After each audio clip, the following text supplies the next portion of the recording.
I feel like we got the right people as players, as coaches that have had success. And we're all searching for answers to make it more consistent. There's some good things. Obviously, there's some not so good things, and we got to find the things that we really can hang our hat on, and then the compliments that come off of that. And when we talk about identity, we always want to play tough, detailed together. That's never changing. But the way you play each individual game obviously can change. So it can't be just, hey, well, we got to run it better, or hey, we got to pass it better, or hey, we got to play action better. Because it's at some point in each of these games that we have left, and really all that we're focused on is this next one, it'll have to be a little bit of everything and to reach the goals that we want to reach. We'll go to John and then Elliot. Hey, Nick, can you confirm Drew's going to be out and fractured his ankle, and also in correlation to that, potentially Michael moving back to the back end, and how you thought he played and the opportunities he had in Dallas? Yeah. Yeah, you guys saw the report. He'll be out for some time and for a little bit, and we'll see. I'll never put a timetable on a guy. We'll see how long. So that, but he'll miss a little bit of time here. But we'll see how long. I think we have good options there. Michael being one of them. Sydney. Reed's still back there, manning everything back there, and we got some guys that we have confidence in on the practice squad as well. So this is why you need your entire roster. It's never just the 53 guys; it's the 70 guys, and you never know when those guys' opportunity will come, and here we are. We'll go to Elliot and then Dave. Hey, Nick. Last night, Saquon said after the game he thought the Cowboys maybe wanted it a little bit more. I was wondering what it means to you when a leader of the team says something like that. Yeah, obviously we want to go out and put our best effort out at every point. And I felt like when I watched the tape, I saw the effort at sky high on both sides of the ball on special teams. Obviously they went and they got the win. So there's always things that factor into it as far as, our determination, our effort. I saw that it was high. And, we just all have to, be there. And I think, like I said, obviously Saquon felt something last night, and, he's got a great pulse for everything. But as you watch the tape, as you look at the tape, which, obviously after the game, we don't have the luxury of looking at the tape before we go in and talk to you guys. But I felt like the effort was really, really high in that game, and hats off to Dallas. They played a good game and they got us. We'll go to Dave and then Jeff McClain. Nick, have you contemplated making a change at the offensive play caller position? And if not, why the confidence in Kevin this far into the season? Yeah, no, I haven't. And again, I think that it's never. I think we always are looking for answers. As coaches, we're always looking for answers, and we're never into assigning blame. It's just looking for answers. And I think what sometimes can happen is it's like, it's just this. Well, it's not just that, and it's every piece of the puzzle: coaching, playing, execution, scheme, everything. We got to be better in all of those aspects. And so yesterday, I thought Kevin did a good job of calling it. Obviously he's going to want plays back, just like every player and myself. We all want plays back. And so when you're going through it like that, that's what you're always looking at and it's never in football just one thing, even though you're always trying to find answers. So no, I haven't considered that, Dave. We'll go to Jeff McClain and then Jeff Nyberg.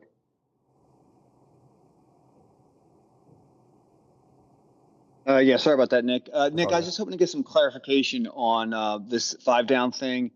Landon Dickerson said, after the game that, or at least suggested that, there wasn't enough time on task done to prepare for it because it wasn't typically something the Cowboys had done.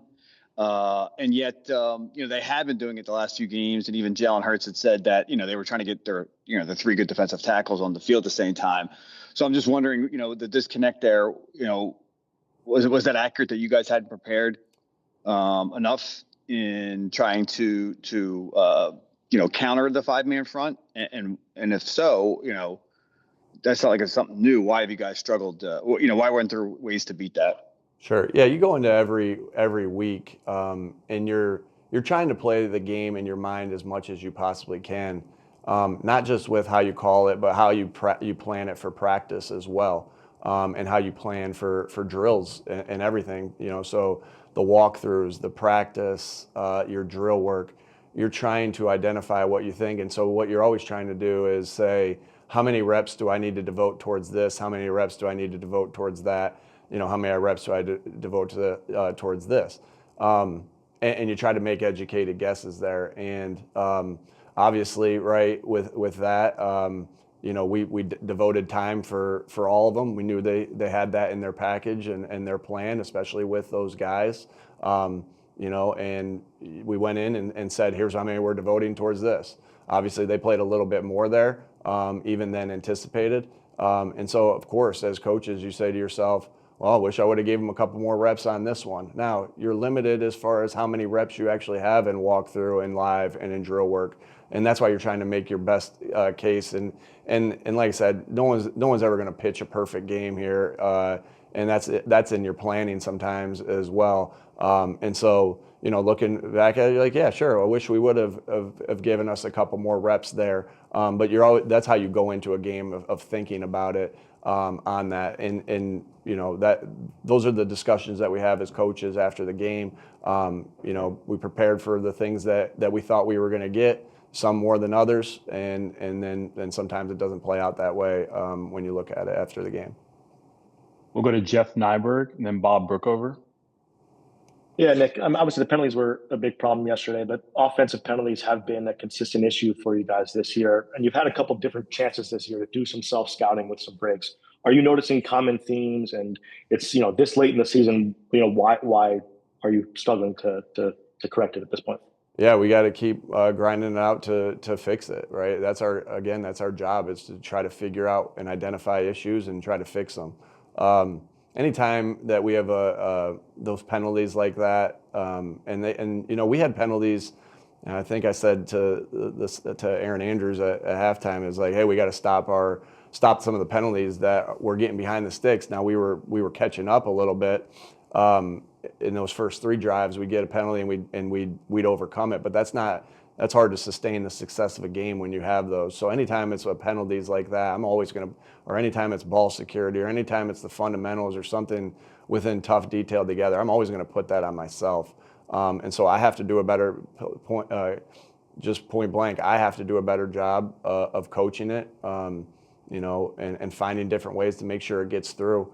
There. Now, with that being said, like I think I've mentioned this to you guys before, sometimes the penalties are in the heat of the battle, and those happen, right? Sometimes there's going to be holds in every game, and sometimes they get called, sometimes they don't, and those things happen in the heat of battle. It's really our mission is to obviously fix those things, but also fix the stuff that happens before the snap or after the whistle. Penalties come in many different shapes and forms as far as in the heat of the battle. And sometimes it's we didn't put them in a position to succeed well enough where they are reaching to try to accomplish their goal. Sometimes it's a fundamental thing by the player. Sometimes, there's always a different, sometimes, the other guy got the best of the other guy, so all those things, or the defensive coach got the best of the offensive coach. That's why I'm saying it's never just one thing. This is like, we can't say that this is the ultimate team game when things are going good, and then when they're not going good after a loss, it's on one person. It's an ultimate team game. I mean, that's the nature of this game. That's why I love this game, and I'm so passionate about this game, because I love being a part of a team, and I love just the camaraderie of a team. And so that's what I want you to take away from this is like, when it's going good and it's all about the team, that doesn't switch when it's not going as planned and we try to assign blame to one person. It's always still all about the team. We'll go to Bob and then Bo. Just two quick ones, Nick. Did Xavier make a mistake by fielding the ball where he fielded it? Is the first one, and then B, to piggyback off what Jeff just asked there. On the cover penalty, it's something we see in games all the time. How do they happen? And can a receiver, do you coach the receiver can he say to the official, "Am I good?" I mean, I see that at other levels on the sideline, but can he look at the official and say, "Hey, am I good?" and get an answer to that? You're saying on the pre-snap one? Yeah, the pre-snap Yeah. cover. Yeah, those officials do a good job of helping out, and you always want to be able to check with them. But again, How do they happen though? how do they happen? How does that happen? Where Yeah, sometimes you don't have, you're up there, you're lined up, and you're far away from the guy. I think that ball was on the opposite hash, and you just missed that communication. Sometimes you're getting up to the line of scrimmage late. Sometimes you think you know what you're in, and you don't check.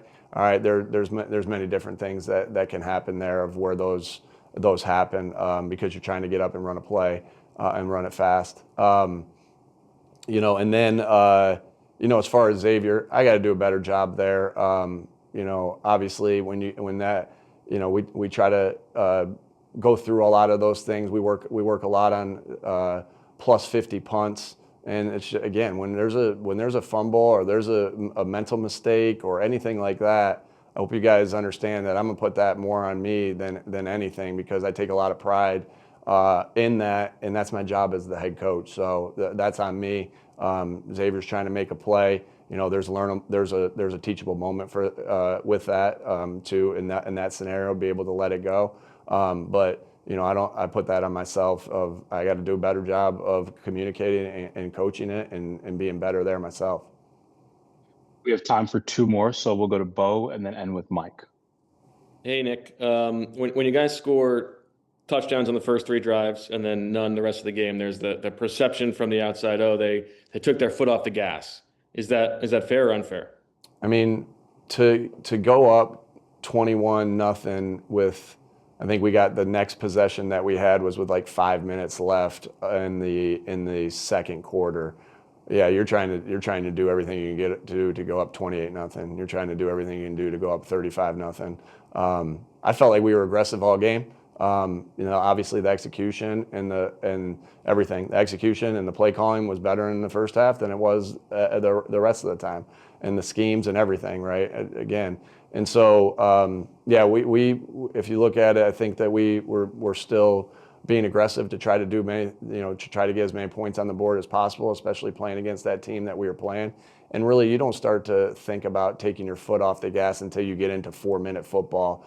And 4-minute football is played many different ways based off of how many scores you're up, how much time is left, how many timeouts are left. And again, it's called 4-minute football for a reason. You don't start really into that until 4 minutes. Now, sometimes that extends a little bit more into the fourth quarter, depending on your lead. But again, some of those things that were getting us behind the sticks continued to bite us in the butt as the game continued on, and that stalled some of those drives. And we needed to keep the pressure on in that game, and that was what we were thinking. We needed to keep that pressure on in that game because any of those drives that stalled, you get points on any of those drives, touchdown, field goal. It's a different game, and we knew that. And so we were working hard to try to go up in those scenarios and keep our foot on the gas. We have time for one more, so we'll end with Mike here. Hey, Nick, I realize it's a small sample size, but Tank Bigsby has been really productive in the opportunities he's gotten, including relative to what Saquon has done. Do you chalk that up to just small sample size, and is it possible we'll see more of him in the coming weeks?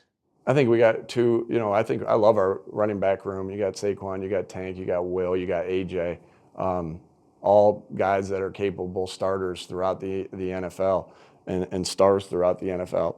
Excuse me. And Tank's done a nice job with his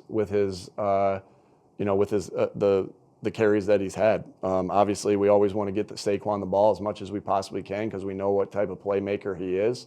But Tank's doing a really nice job when he comes in and gives him a break. But make no mistake about it, we want to get Saquon the ball as much as we can because we know good things happen. And obviously our run game, we got to continue to get it humming. But also Saquon did some really good things with the ball in his hand in the pass game yesterday as well. So always a plan. Again, you look at our game plan, it's always going to start with AJ, Saquon, Devontae, Dallas, all those guys, and how many touches we can get them. And that's always going to – but we also love the guys that we have behind them. We like to give Will touches. We like to give Tank touches. Jahan does a nice job when he gets his hands on the ball. And so, those we got a lot of playmakers, and we got to find ways to make them go. Thanks for the time, Coach.